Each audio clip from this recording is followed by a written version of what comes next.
Bonjour à tous, aujourd'hui je vais vous filer une petite astuce, surtout pour les boxeurs qui travaillent avec kettlebell ou qui voudraient travailler avec kettlebell.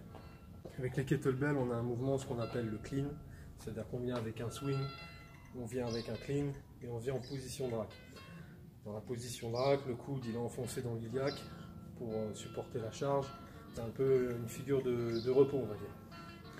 Et pour que le poids de la kettlebell soit bien réparti dans le bras et descendre dans le iliaque, il faut absolument avoir l'avant-bras droit. C'est-à-dire qu'on va avoir l'alignement de l'avant-bras et du poignet. Si vous avez votre kettlebell et que vous êtes comme ça, le poignet est cassé au bout d'un moment, dans la répétition c'est tendinite, surtout avec des kettlebells lourdes. Donc le but du jeu est de rester comme ça, de vous renforcer le poignet. Et ainsi vous êtes dans l'alignement de l'avant-bras. Ce qui fait que pour les boxeurs, je pense que vous avez compris, vous restez bien droit. Boum, boum, voilà. Alors, vous n'aurez pas tendance à vous casser le poignet et à vous faire mal. Voilà, vous prendrez l'habitude d'être bien droit. La poignée vient à peu près à un angle de 45 degrés. Hein, ici, dans la main. Pas comme ça. Comme ça. Et là, vous regardez, mes doigts ils sont ouverts. J'exerce aucune force, aucune préemption sur la kettle. La kettle, elle est portée par ma main et mon avant-bras.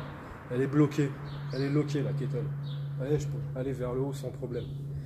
Donc il y a des points de contact, un sur l'avant-bras. D'accord, ici au niveau du poignet.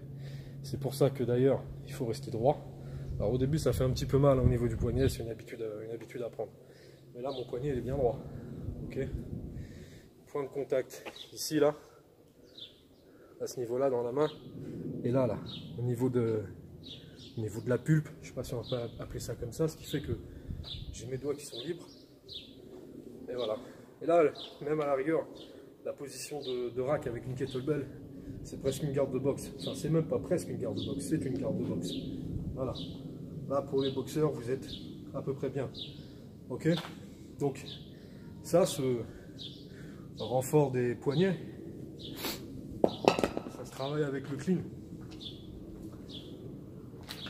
Le clean, ça vient après un swing. Voilà. Un swing, un clean. Ok? Là, je suis en position de rack. Et on repart.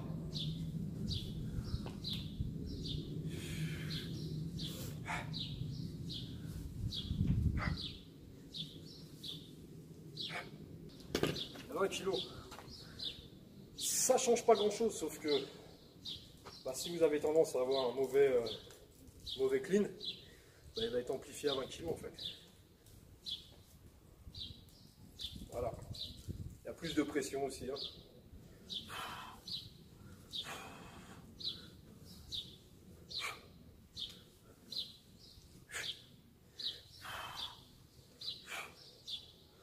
Voilà.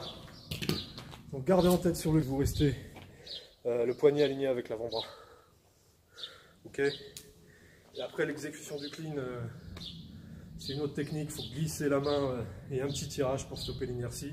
Et glisser la main dans la fenêtre et remonter. Pour faire vriller schématise, pour faire vriller la kettle dans la poignée et revenir, la ramener à vous. Stopper l'inertie mon douceur, bref. Voilà.